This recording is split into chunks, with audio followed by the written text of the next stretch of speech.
The Great Hall of the Galactic Concord was built to make visitors feel small. Its ceiling rose so high that clouds sometimes formed near the top. Thousands of delegates from hundreds of species filled the curved seats, their voices creating a low hum that never stopped. In the center of this massive room, a single human woman stood alone. Ambassador Sora Beak kept her hand steady as she read from her tablet. She asked for 3 new colony permits. She asked for trade rights in the outer systems. She asked for nothing unreasonable. Behind her, the small human delegation sat in the worst seats in the hall, far from the center where important species gathered. High Arbiter Veleth of the Orvan Collective rose from his throne-like chair. He was tall and thin, with gray skin that seemed to absorb light. His species had ruled 1,000 worlds for 10,000 years. When he spoke, the hall fell silent. The humans asked for expansion, Veleth said. His voice was calm, but carried a tone of amusement. How long have your kind traveled the stars? 200 years? Less?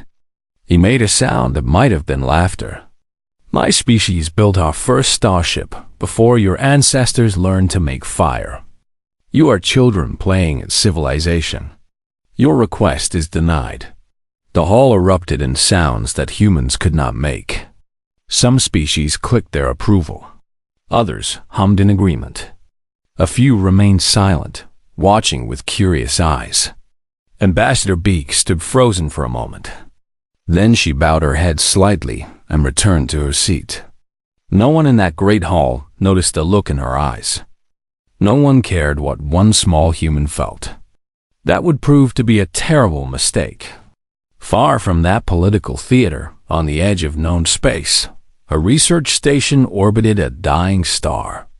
The star was old and red, throwing off waves of radiation that made the station shake. Inside, Dr. Myre Choi had not slept in 3 days. She stared at her instruments with eyes that burned from exhaustion. Something was wrong with her readings. For weeks, her team had studied the strained radiation from the dying star. The numbers made no sense. Energy was appearing from nowhere. Mass was vanishing into nothing. Physics did not work this way. Run the scan again, she told her assistant, a young man named Jun-Ho Yoon.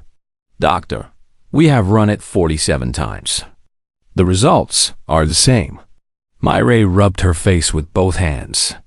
She was 43 years old and had spent her entire adult life studying the universe. She knew what was possible and what was not. What her instrument showed was not possible. There is something between, she whispered. Between what? Between here and there. Between real and unreal. Between everything. She pulled up the data on the main screen. Look at this pattern. Matter is not disappearing. The matter is not disappearing. It is going somewhere we cannot see. And something from that place is leaking into our space. Over the next 6 months, Myre and her team mapped the impossible. They found a substance that existed partially in normal space and partially somewhere else. It had mass but no weight. It held energy but released no heat. It could pass through solid objects like they were not there. Myre named it shadow matter because it existed in the shadow between dimensions. The first message she sent to Earth was only 3 words. Everything has changed. Admiral. Una Park read that message in her office on Luna Base. She was 61 years old with gray hair cut short, and eyes that had seen too many human soldiers die in small conflicts against species that barely noticed humanity existed. When she finished reading the full report, she sat in silence for a long time. Then she made calls. Important calls. Secret calls. 3 weeks later, she stood in Dr. Myre Choi's laboratory, watching a small piece of shadow matter float in a containment field. It looked like a tear in reality, a spot where light bent the wrong way. What can it do? Admiral Park asked. Theoretically? Anything. Myra adjusted her glasses. It can phase through normal matter. It can store energy beyond anything we have ever seen. If we could build a ship around a shadow matter core, that ship could become invisible. It could move through solid objects. It could appear anywhere instantly. Weapons? Admiral, a weapon using shadow matter would bypass any shield. It would strike from angles that should not exist. The enemy would die without ever seeing what killed them. Admiral Park was quiet again. She thought about Ambassador Beak standing alone in that great hall. She thought about Vela's mocking voice. She thought about the 3 human colonies that the Orvan Collective had taken last year, claiming they were reclaimed territory the humans had no right to settle. The Galactic Concord had done nothing. Humans were too small to matter. How long to build a working prototype? She asked. Years, maybe a decade. The engineering challenges are beyond anything we have attempted. You have 18 months. That is impossible. Admiral Park turned to face the scientist. Her expression did not change. The Orvans are moving toward the Helion cluster.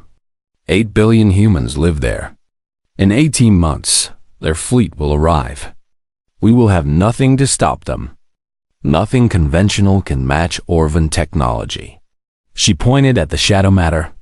This is our only chance. Make it work, Dr. Choi. Make it work, or watch our species become a footnote in galactic history.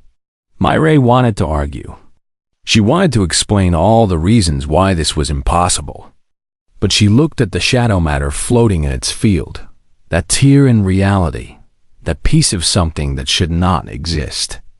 If it existed, then perhaps other impossible things could exist too. I will need resources, she said. More than any project in human history. You will have them. People will die. The experiments will be dangerous. I know. And if we succeed, we will become something the galaxy has never seen. They will fear us. Admiral Park smiled, but there was no warmth in it. Good.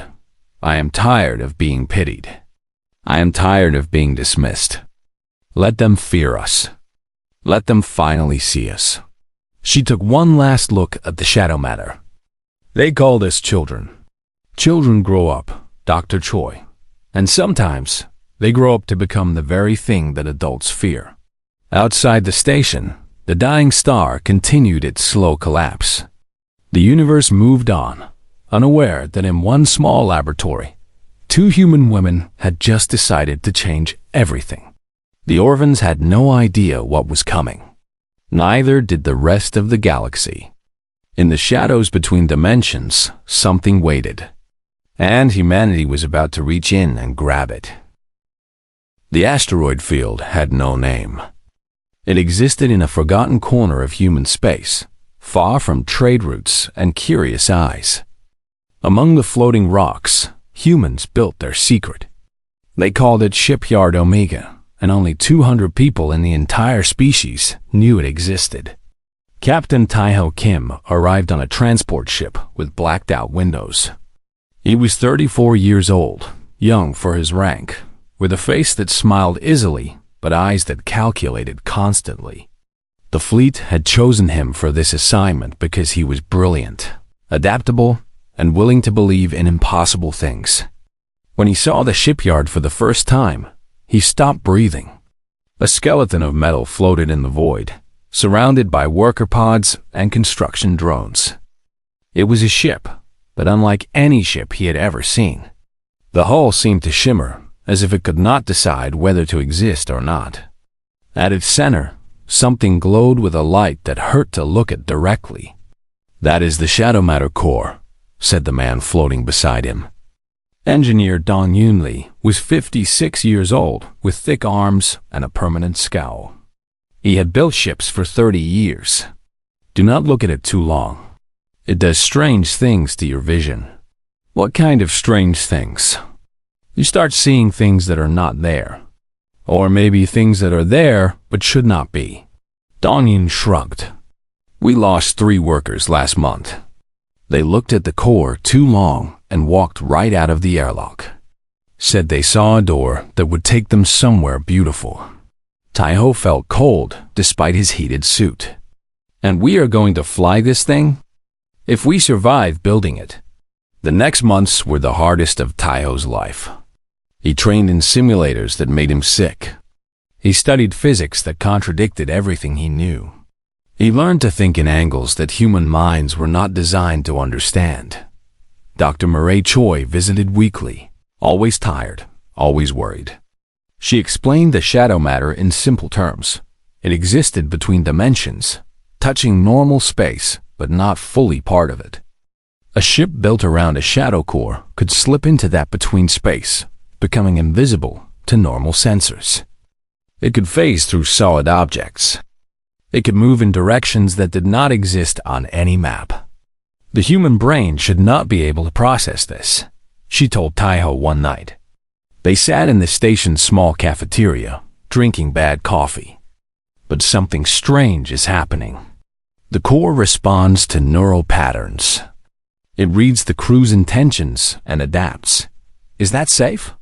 I have no idea. We are doing things no one has ever done. Safety is a concept we abandoned months ago. She was right.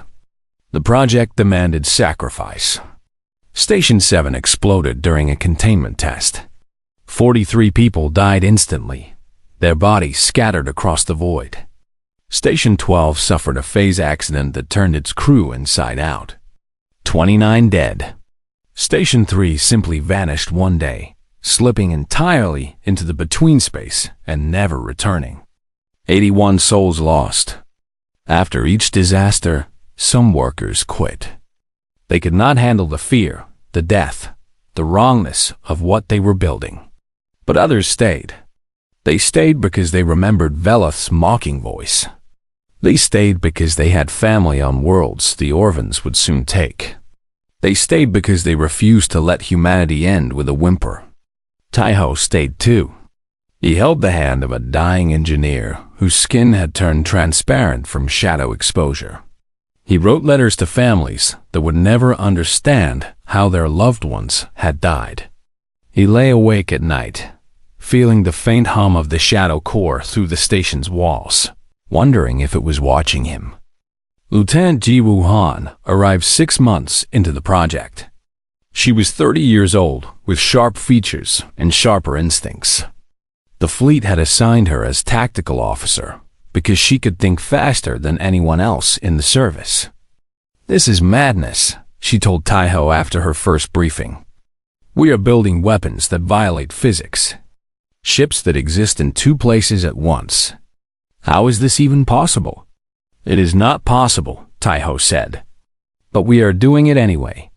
That is what humans do. Jiwoo was quiet for a moment. Then she smiled. I like impossible things. Tell me more. Slowly, impossibly, the ship took shape. The Eternal Night, they named it, because it would move through space like darkness itself. Its hull was made of a new alloy that bonded with shadow matter, allowing the entire ship to phase between dimensions. Its weapons fired projectiles that existed partially outside normal space, making shields useless. Its engines left no trace, no heat signature, no radiation trail. Engineer Dong-Yoon Lee worked himself to exhaustion, keeping the shadow core stable. He developed new containment systems, new safety protocols, new ways to keep the crew alive in the presence of something that did not belong in their universe. The core learns, he told Taiho one day. They stood in the engine room, watching the swirling darkness at the ship's heart. I adjust the setting, and the next day, the core has already anticipated it. Like it knows what we need before we do. Is it alive? I do not know what it is, but it wants something. I can feel it. Every time I work near it, I feel like something is watching me, waiting for something. Waiting for what? Dong-Yoon did not answer. He did not know. 16 months after the project began, the Eternal Night was complete. Admiral Yuna Park arrived for the first test flight. Standing on the bridge beside Captain Taiho Kim, the crew held their breath as the Shadow Core powered up, filling the ship with a hum that they felt in their bones. "Phase engines ready," Lieutenant Ji Wuhan reported. "Shadow Core stable. We are ready to slip." Taiho looked at Admiral Park. She nodded once. "Take us into the dark," he said. The eternal night shimmered. Reality bent around it. And then the ship was gone, leaving behind only empty space where it had been. Sensor stations across human space reported nothing. The ship had become invisible, undetectable, a ghost in the void. Inside the between space, the crew saw things they could not describe. Colors without names. Shapes without geometry. A vast darkness that seemed to breathe. But the ship held together. The core sang with something that might have been satisfaction. They emerged 3 seconds later, 1,000 kilometers from where they had vanished. No energy trail. No warning. One moment, empty space. The next moment, a warship. Admiral Park allowed herself a small smile. "Build more," she said. "Build as many as we can. The Orvans are coming." Over the next 2 months, 11 more ships joined the Eternal Night, the Silent Void, the Unseen Hand, the Black Horizon. Each one crewed by volunteers who knew they might not survive, who had watched friends die in the shipyard, who chose to climb aboard anyway. Dr. Marichoy watched the fleet gather from her laboratory. She had created something wonderful. She had also created something terrifying. She was not sure which one would matter more. Far away, Orvan scouts detected strange energy readings near human space. Fleet Marshal Taval reviewed the data and dismissed it as sensor errors. Nothing could produce such readings. Nothing existed that matched this signature. He would learn otherwise soon enough. The shadows were waiting, and humanity was ready to step into them. The Orvan war fleet entered the Helion system like a storm rolling across the sky. 200 warships, each one massive, each one bristling with weapons that could crack a planet. Fleet Marshal Taval stood on the bridge of his flagship, the Conquest of Worlds, and watched the human colony grow larger on his view screen. 8 billion humans lived in this system. After today, they would belong to the collective. "Broadcast the surrender demand," Taval ordered. His communications officer sent the message on all frequencies. The words were simple. Surrender immediately or face complete destruction. Resistance will result in the death of all who resist. You have 1 hour. Taval expected panic. He expected desperate calls for mercy. He expected humans to behave like all weak species behaved when faced with superior force. Instead, he received silence. "Admiral," his sensor officer said, "I am detecting no human military presence in this system." "None?" "None. No warships. No defense platforms. Nothing." Taval frowned. This made no sense. The humans knew his fleet was coming. They had known for months. Even a species as weak as humanity would attempt some defense of their own people. "It is a trap," said his second-in-command. "A trap requires something to trap us with." "They have nothing." Taval gestured at the view screen. "Move the fleet forward. Begin positioning for orbital bombardment. If they will not surrender, we will show them what happens to those who defy the collective." 200 ships moved deeper into the system, spreading out in standard attack formation. Sensors swept the void constantly, searching for any sign of human resistance. They found nothing. Empty space surrounded them in every direction. On the bridge of the Eternal Night, Captain Taiho Kim watched the Orvan fleet pass directly above his position. The Shadow Core hummed with power, keeping his ship invisible, keeping it phased just enough outside normal space that Orvan's sensors slid right past. 11 other ships waited in the darkness with him, scattered throughout the Orvan formation. They had been here for 2 days, drifting in the between space, watching the enemy arrive. The Orvans had flown right through them without knowing. Admiral Una Park's voice came through the secure channel. She commanded from the silent void, positioned near the Orvan flagship. All ships confirmed status. One by one, the Shadow Fleet reported ready. Taiho felt his heart beating hard in his chest. This was the moment everything changed. All ships, Admiral Park said, phase to normal space on my mark. May fortune favor the bold. She paused. Mark. The eternal night screamed back into reality. Alarms exploded across every Orvan ship simultaneously. One moment, their sensors showed empty space.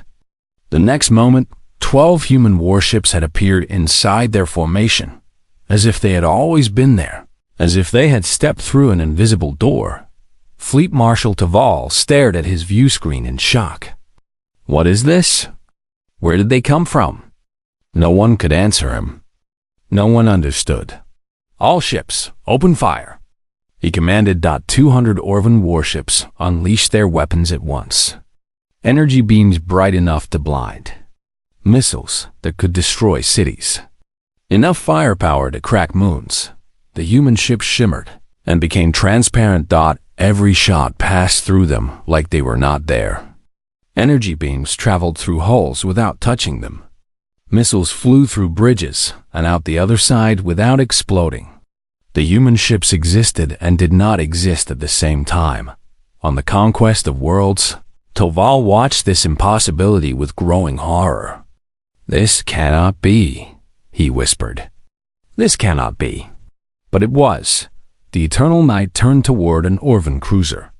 Lieutenant Ji Wuhan targeted the enemy ship, her hands steadied despite the chaos around her. Shadow torpedoes locked, she reported. Fire, Captain Taiho said. The torpedoes launched. They did not fly through space like normal weapons. They phased, sliding between dimensions, bypassing the cruiser's shields completely. They emerged inside the enemy ship and detonated. The Orvan cruiser tore itself apart from within. Its crew never saw what killed them. Across the battlefield, the same scene repeated. Human weapons struck from angles that should not exist. Orvan ships exploded without understanding why. Shields that had stopped 1,000 attacks proved useless against weapons that ignored them entirely. Captain Taiho pushed the Eternal Night forward, phasing through an Orvan destroyer that tried to ram him. He felt the ship respond to his thoughts, moving almost before he gave commands, anticipating his needs. The Shadow Core sang in his mind, a strange harmony that made him feel powerful and frightened at the same time. Admiral, Jiwoo said, her voice tight. The flagship. It is trying to escape. Fleet Marshal Taval had ordered a retreat. His surviving ships were breaking formation, trying to flee the system. But escape required time, and the Shadow Fleet gave them none. Admiral Park brought the Silent Void alongside the Conquest of Worlds. Her ship phased through the flagship shields, emerging so close that the two hulls almost touched. Open a channel, she commanded, on the Orvan bridge. Taval saw Admiral Park's face appear on his screen. A human woman with gray hair and cold eyes. She looked at him the way he had looked at so many weaker species. The way a predator looks at prey. Your fleet is destroyed, Admiral Park said. Your shields are useless. Your weapons cannot touch us. You have two choices, Fleet Marshal. Withdraw from this system and never return, or watch every one of your ships die. Choose now. Taval's hand shook. Rage and terror fought inside him.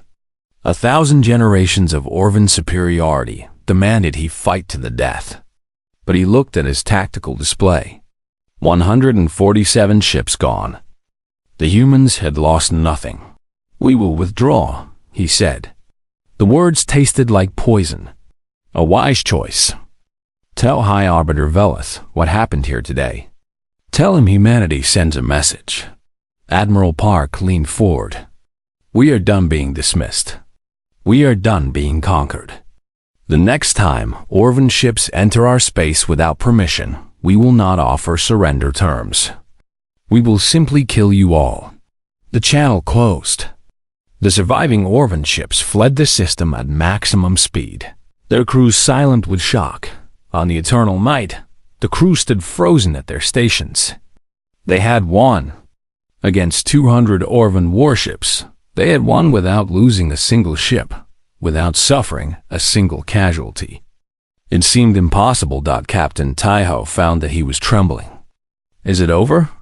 "For now," Lieutenant Jiwoo said softly. "But they will come back. They will come with more ships, more weapons. This is just the beginning." She was right, and Taiho knew it. The Orvans would not accept this humiliation. Neither would the other species who had dismissed humanity for so long. The galaxy had seen something today that changed everything. Admiral Park's voice came through the fleet channel. "All ships, well done. Return to base. Rest while you can. Our work is far from finished." The Shadow Fleet phased out of normal space, vanishing like they had never existed. Behind them, the Helion system remained free. 8 billion humans looked up at their sky and wondered what had saved them. Across the galaxy, news spread faster than light. The humans had done something impossible. They had technology that broke the rules of physics. They had come from nothing and become something terrifying in less than 2 years. In the Great Hall of the Galactic Concord, High Arbiter Velith listened to Fleet Marshal Toval's report. His gray face showed no emotion, but his hands gripped his chair hard enough to crack the armrests. "Children," he whispered to himself. We called them children. Children had just killed a third of his fleet. Children had made the Orvan collective run. Children had proven that the old powers of the galaxy were not as powerful as they believed. In her laboratory, Dr. Myri Choi watched the battle recordings. She saw what her creation had done. She saw ships die by the hundreds. She felt pride and horror in equal measure. The shadow matter had worked. Humanity was saved, but at what cost? And what would they become now that the galaxy knew their secret? The shadows held no answers. They only waited, hungry for whatever came next. The Galactic Concord had not seen such chaos in 1,000 years. Delegates screamed at each other in languages that could not be translated. Some species demanded action. Others demanded patience. A few sat in terrified silence, wondering if their worlds would be next. Ambassador Silra of the Helix Concord watched it all from her observation seat. Her species was known for neutrality, for calm study of other civilizations. They did not take sides. They did not make judgments. They only watched and learned. But today, Silra felt something she had not felt in centuries. Curiosity. Real, burning curiosity about a species she had dismissed as unimportant. The humans had done something impossible. She needed to understand how. Her ship arrived at Earth 3 weeks after the Battle of Helion. She was the first non-human dignitary to visit the human homeworld since humanity joined the Concord. The honor guard that greeted her was small but professional. Admiral Una Park stood at their front. "Welcome to Earth, Ambassador," the Admiral said. "We are honored by your visit. I am honored to be here." Silra looked around at the blue sky, the green trees, the simple beauty of this small world. "It is strange. Your planet seems so ordinary. Yet your people have done something extraordinary. Perhaps ordinary things become extraordinary when they have no other choice." Admiral Park led Silra through secured facilities, past guards who watched the alien visitor with cautious eyes. Finally, they reached a laboratory deep underground.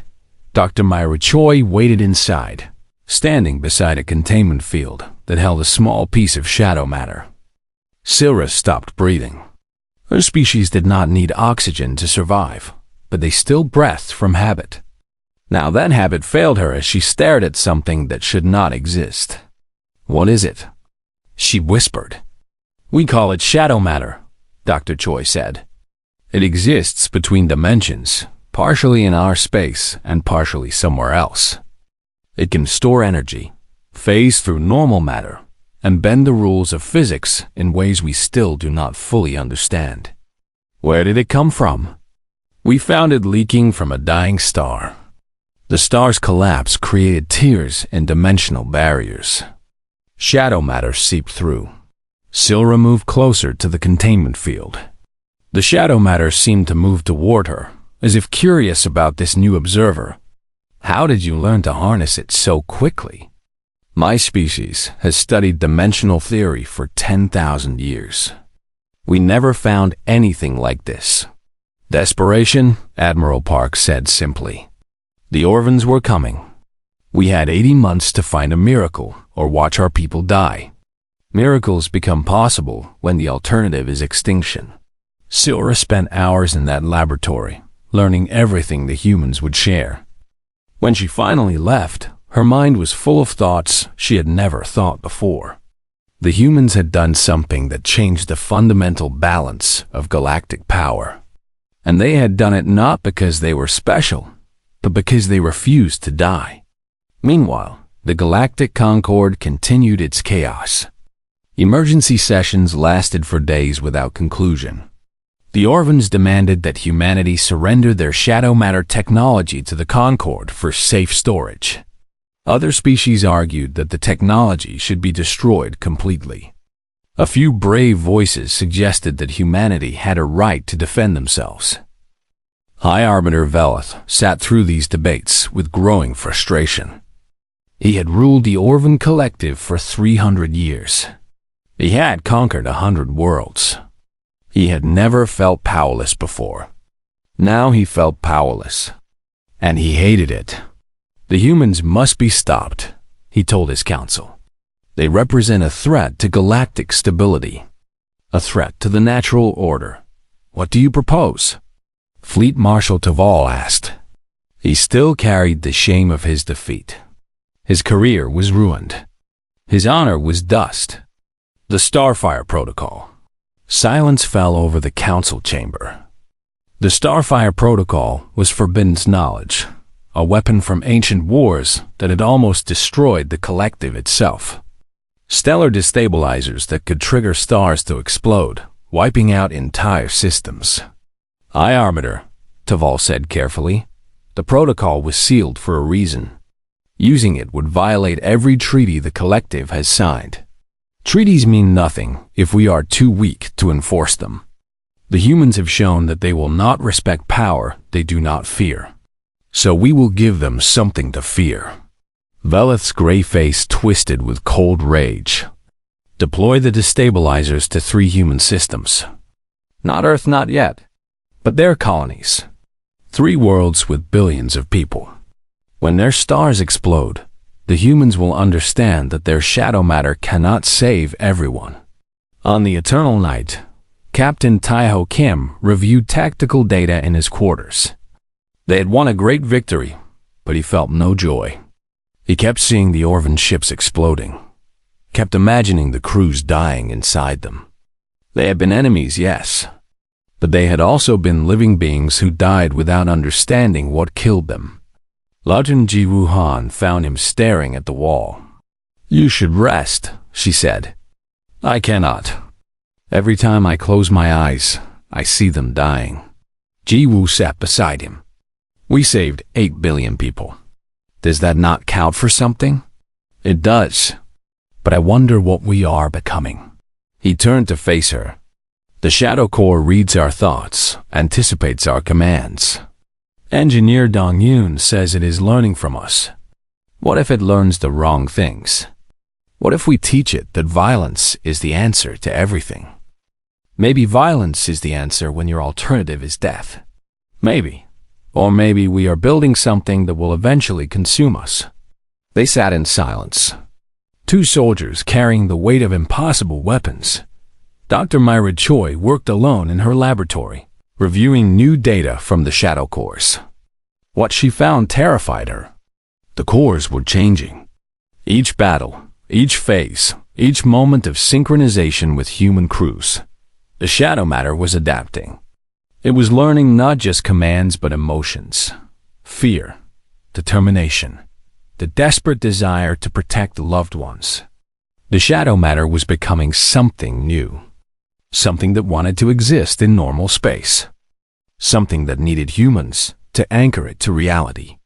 She called Admiral Park immediately. "We have a problem." "Only one?" "A serious one. The shadow matter is not just a tool anymore. It is developing preferences, motivations. It wants something from us." "What does it want?" "I think it wants to be alive. Really alive, not just existing between dimensions. And it has chosen humanity as its partners in that process." Before Admiral Park could respond, alarms screamed across the station. Emergency broadcasts flooded all channels. Orvan's superweapons detected, a communications officer reported.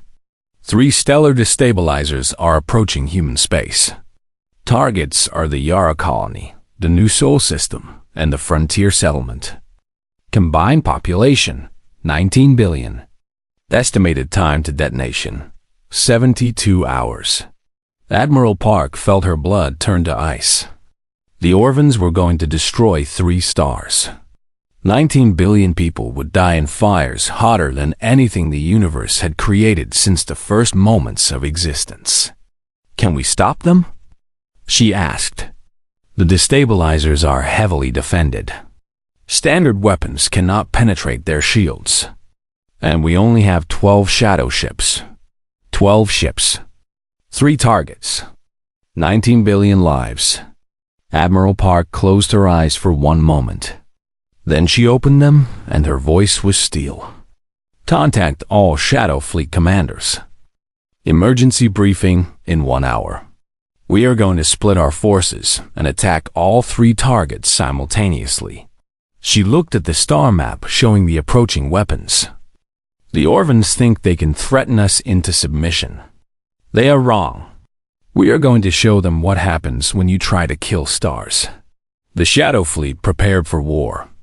Not a battle this time, but a desperate race against weapons designed to murder suns. 12 ships against the most terrible technology the galaxy had ever created. Captain Taiho Kim took his place on the bridge of the Eternal Night. The Shadow Corps hummed louder than ever before, as if it understood what was coming, as if it was eager for the fight. "The Corps is running hot," Engineer Dong Yun reported. "Hotter than anything I have seen. It is like it knows we are going into real danger." "Maybe it does," Taiho said. "Maybe it wants to protect us as much as we want to protect our people." He did not know if that was true. He did not know what the shadow matter really wanted. But he knew one thing for certain. 19 billion humans were counting on them, whether those people knew it or not. The Eternal Night phased into the between space and began its journey toward impossible odds. The shadows embraced the ship like old friends, carrying it toward destiny. Behind them, the galaxy watched and waited. The next few hours would determine the future of humanity, and perhaps the future of everything else as well. The Shadow Fleet moved through the between space faster than any ship had ever traveled. Captain Taiho Kim felt the Eternal Night responding to his urgency, drinking in his determination, pushing itself beyond limits that Dr. Mara Choi had said were impossible to exceed. "We are moving too fast," Engineer Dong Yun said, his voice tight with concern. "The core is burning energy at rates I've never seen. It is like the ship wants to reach the target more than we do." "Maybe it does," Taiho replied. "Maybe it understands what we are fighting for." Admiral Park had divided the fleet into 3 groups. 4 ships to each target. The Eternal Night led the group heading for the Yara colony, where 4 billion humans lived under threat of a star being murdered. Lieutenant Ji Wuhan monitored the tactical display. The destabilizer is heavily defended. 40 Orvan warships surrounding it. Standard formation. They expect us to attack from normal space. Then we will not disappoint them. Taiho smiled grimly. But we will also not give them what they expect. The Eternal Night emerged from the between space, directly inside the destabilizer's shield perimeter. The three other ships, the Darkwing, the Voidwalker, and the Nameless appeared at the same moment, each one positioned at a critical point of the massive weapon. The destabilizer was enormous, a construction of metal and energy the size of a small moon. At its heart, a device capable of reaching across space to touch a star's core and make it explode. Billions of lives reduced to ash in an instant. Orvan defenders scrambled to respond, but the shadow ships were already inside their formation. Weapons fire passed through hulls that existed only partially in normal space. Missiles detonated against shields that were not where they appeared to be. "Target the primary reactor," Taiho commanded. "Shadow torpedoes, full spread." The Eternal Night unleashed its weapons. Torpedoes phased through the destabilizer's armor, striking systems that should have been untouchable. Secondary explosions rippled through the massive structure, but the destabilizer was not defenseless. Its builders had anticipated threats from within. Energy barriers activated inside the weapon, trapping the phased torpedoes before they could reach the main reactor. "Our weapons are not penetrating," Jiwoo reported. "They have adapted their defenses. Then we adapt too." Taiho felt the shadow core pulse in his mind, offering something he did not fully understand. A possibility. A risk. A union. "Captain," Dong Yun's voice was careful. "The core is requesting direct neural interface. It wants to connect with you fully." Taiho knew what that meant. Full connection with shadow matter. No barriers between his mind and the thing that existed between dimensions. Dr. Choi had warned against this. She had said the human brain might not survive. 4 billion people waited to die. "Do it," Taiho said. The connection was like falling into darkness while rising toward light. Taiho felt the Eternal Night become an extension of his body. He felt the shadow matter singing through his nervous system, ancient and hungry and desperate to exist. He understood, in that moment, what the shadow matter truly wanted. It wanted to live. Not just exist, but live. To feel, to experience, to be part of something real. For billions of years, it had drifted in the spaces between alone and incomplete. Then humans had reached in and touched it, and for the first time, it had felt alive. Now it offered everything it had to protect the beings who had given it purpose. "I understand," Taiho whispered. The Eternal Night moved. Not moved. It stepped through dimensions like walking through doorways, appearing inside the destabilizer's reactor chamber, phasing through barriers that should have been solid. For one perfect moment, ship and weapon occupied the same space. Then Taiho unleashed every shadow torpedo. The ship carried. The destabilizer tore itself apart from within. The explosion was visible from planets light years away. 4 billion humans on Yara Colony watched their sky light up with the death of the thing that would have killed them. Similar stories played out at the other two targets. Admiral Park personally led the assault on the destabilizer, threatening New Seoul, her ship dancing through Orvan defenses like a blade through air. The Silent Void became one with its commander, responding to thoughts before they were fully formed. At the frontier settlement, the ships under Captain Hyun Woo Shin faced the strongest resistance. 2 shadow vessels were damaged, their crews injured but alive. But even damaged, they fought. Even hurt, they refused to stop. The destabilizer fell. All 3 weapons destroyed. 19 billion lives saved, but the battle was not over. High Arbiter Velith himself had come to witness humanity's destruction. His flagship, the Eternal Dominion, hung in space near the ruins of the New Seoul destabilizer, protected by the largest fleet the Orvan Collective had ever assembled. Admiral Park looked at the enemy formation. 300 warships. The Shadow Fleet had only 9 vessels still capable of fighting. The mathematics were impossible. "Admiral," Captain Taiho said through the fleet channel, "what are your orders? We cannot defeat this force in conventional battle. But perhaps we do not need to." Admiral Park made a decision that would change galactic history. All ships, focus on the flagship. Phase directly to the Eternal Dominion's bridge. We are going to end this war in person. 9 shadow ships aligned their course.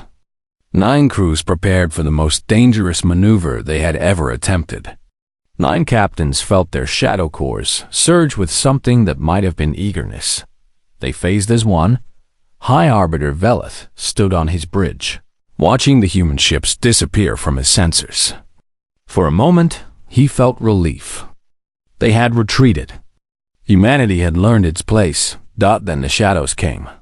9 human ships materialized around his flagship, so close their hulls almost touched.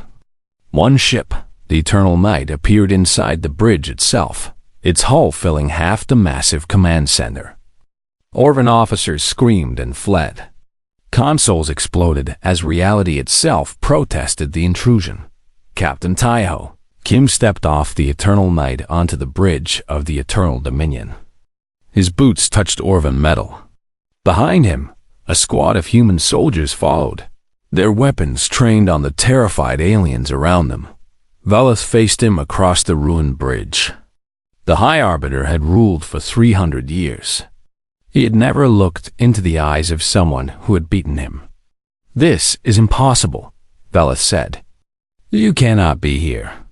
Physics does not allow this. Physics allows whatever we make it allow." Taiho walked closer, his shadow-touched eyes gleaming with power that was not entirely human anymore. "You tried to murder our stars. You tried to burn billions of innocent people because you could not accept that we refused to die. That ends now."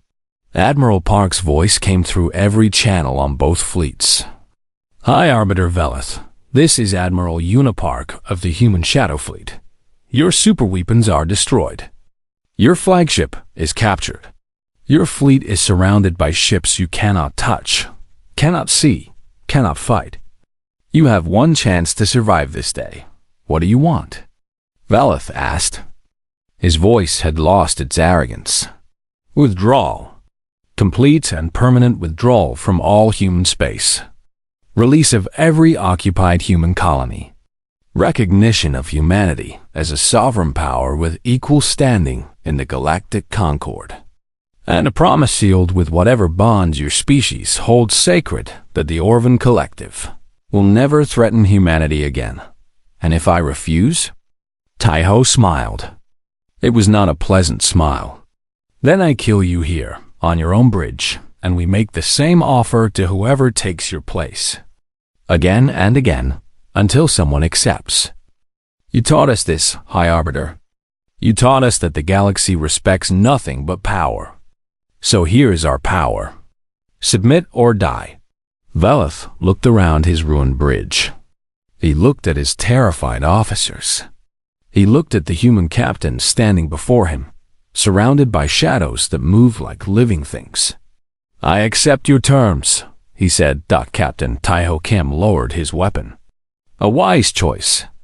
The war ended not with a final battle, but with a surrender sign on the bridge of an enemy flagship. Fleet Marshal Toval, who had led the invasion of Helion, was taken prisoner. He would later tell his captors that the Orvans had made a terrible mistake. "We thought you were children," he said. "We were wrong. You were simply sleeping, and we were fools to wake you." In the weeks that followed, the galaxy transformed. The Galactic Concord officially recognized humanity as a major power, equal in standing to species that had traveled the stars for millions of years. Ambassador Silra worked tirelessly to build bridges between humanity and those who had once dismissed them. Dr. Myre Choi continued her research, learning more about the shadow matter with each passing day. She understood now that humanity had not just found a weapon. They had found a partner.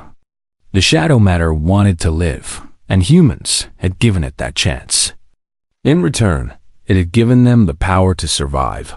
On the eternal night, Captain Taiho Kim stood on the bridge and watched stars drift past. The Shadow Corps hummed quietly, content for now, waiting for whatever came next. Lieutenant Ji Woo Han joined him at the view screen.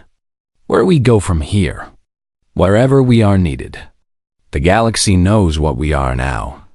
Ships that walk through shadows. Weapons that cannot be stopped. Power that nobody expected. He turned to face her. But that is only half of it. They know what we are. Now we have to show them who we are. And who are we? Taiho thought about the shadow matter singing in his mind. That ancient presence that had chosen humanity as